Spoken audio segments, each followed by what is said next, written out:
নমস্কার সম্মানীয় দর্শক বন্ধুগণ, কৃষক বন্ধু প্রকল্পে বড় খবর। এই মুহূর্তে স্ট্যাটাসে চলে এলো নতুন আপডেট। এই আপডেট আগে কখনো আসেনি।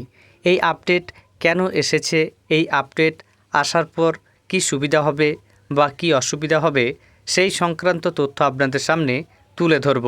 এছাড়া এই প্রকল্পের টাকা ভোটের আগেই কি দেওয়া হবে সেটাও আপনাদের সামনে তুলে ধরব।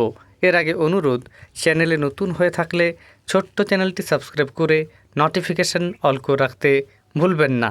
যে কোনো ব্রাউজার ওপেন করে আপনারা গুগলে গিয়ে কৃষক বন্ধু লিখে সার্চ করবেন, তাহলে আপনাদের সামনে krisokbandhu.wb.gov.in এই ওয়েবসাইটের লিঙ্ক চলে আসবে। এর উপর আপনারা ক্লিক করবেন। এখানে ক্লিক করলেই এরকম আপনাদের সামনে একটা পেজ খুলে যাবে। এরপর স্ক্রল ডাউন করে আপনারা নিচে চলে আসবেন এবং নথিভুক্ত কৃষকের তথ্য বলে যে অপশান রয়েছে তার উপর ক্লিক করবেন। এখানে ক্লিক করার সঙ্গে সঙ্গে পরবর্তী পেজটি আপনাদের সামনে খুলে যাবে। এরপর আপনারা সিলেক্ট অপশান বলে যে লেখা রয়েছে এবং তার পাশে চিহ্ন রয়েছে, এই ডান পাশে আপনারা ক্লিক করবেন। এখানে ক্লিক করলে আপনারা এই ধরনের অপশানগুলি দেখতে পারবেন। এগুলির মধ্যে থেকে আপনি যেটির সাহায্যে স্ট্যাটাস দেখতে চান সেটি সিলেক্ট করবেন। আমি এখানে আধার কার্ড সিলেক্ট করলাম। আপনি যেটা সিলেক্ট করবেন সেটার নাম্বার এখানে বসিয়ে দেবেন। এরপর I am not a robot, তার পাশে যে চেক বক্স রয়েছে এখানে আপনারা ক্লিক করবেন। এখানে ক্লিক করলে আপনাদের সামনে এটা টিক মার্ক হয়ে যাবে। এরপর সার্চে ক্লিক করবেন। সার্চে ক্লিক করার সঙ্গে সঙ্গে আপনাদের সামনে স্ট্যাটাসটি খুলে যাবে। এই মুহূর্তে আপনারা দেখতে পারবেন যে আপনাদের স্ট্যাটাসে একেডি আইডির ঘরে এই ধরনের একটা করে নাম্বার এবং একটা করে XX দেখাচ্ছে। কেবি আইডিও আপনারা দেখতে পারবেন না। ভোটার কার্ডের নাম্বারও পুরোপুরি দেখতে পারবেন না, আধার কার্ডের নাম্বারও দেখতে পারবেন না, ফার্মার অর্থাৎ কৃষকের নামও দেখতে পারবেন না। আপনারা বাঁ পাশে স্ক্রল করলে দেখতে পারবেন যে আপনার জেলার নাম, ব্লকের নাম, গ্রাম পঞ্চায়েতের নাম লেখা রয়েছে, গ্রামের নাম লেখা রয়েছে। এছাড়া আপনি কতটা ল্যান্ড দিয়েছিলেন, অর্থাৎ আবেদনের সময় আপনি কতটা ল্যান্ড আপনার ছিল বলে আবেদন করেছিলেন সেটাও দেখতে পারবেন না। তবে স্ট্যাটাস দেখতে পারবেন যে কি রয়েছে।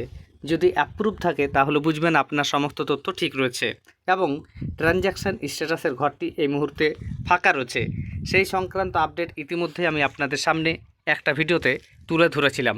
এখন প্রশ্ন হচ্ছে, এই যে স্ট্যাটাসে আপডেটগুলো এসেছে, অর্থাৎ কোনো কিছু নাম্বারেই দেখা যাচ্ছে না, ভোটার কার্ডের নাম্বার, আধার কার্ডের নাম্বার বা কেবি আইডি কোনো কিছু দেখা যাচ্ছে না। এই পরিবর্তনের একটাই উদ্দেশ্য, যাতে প্রত্যেকের তথ্য সুরক্ষিত থাকে। আপনারা আগে দেখেছিলেন যে মোবাইল নাম্বার বা আধার নাম্বার বসিয়ে স্ট্যাটাস চেক করলে একজন কৃষকের সম্পূর্ণ তথ্য দেখা যেত। ভোটার কার্ডের নাম্বার, আধার কার্ডের নাম্বার, কৃষকের নাম, জেলা, জমি থেকে শুরু করে সব তথ্য দেখা যেত। এবার তা দেখা যাবে না। অর্থাৎ সরকার একটু কড়াকড়ি মনোভাব গ্রহণ করেছে যাতে প্রত্যেকের তথ্য সুরক্ষিত থাকে। এবার এটার কি অসুবিধা? ধরুন আপনি কোনো ফর্ম ফিল আপ করছেন, সেখানে কেবি আইডি আপনার প্রয়োজন, সেক্ষেত্রে এই মুহূর্তে আপনাকে ব্লকে যেতে হবে।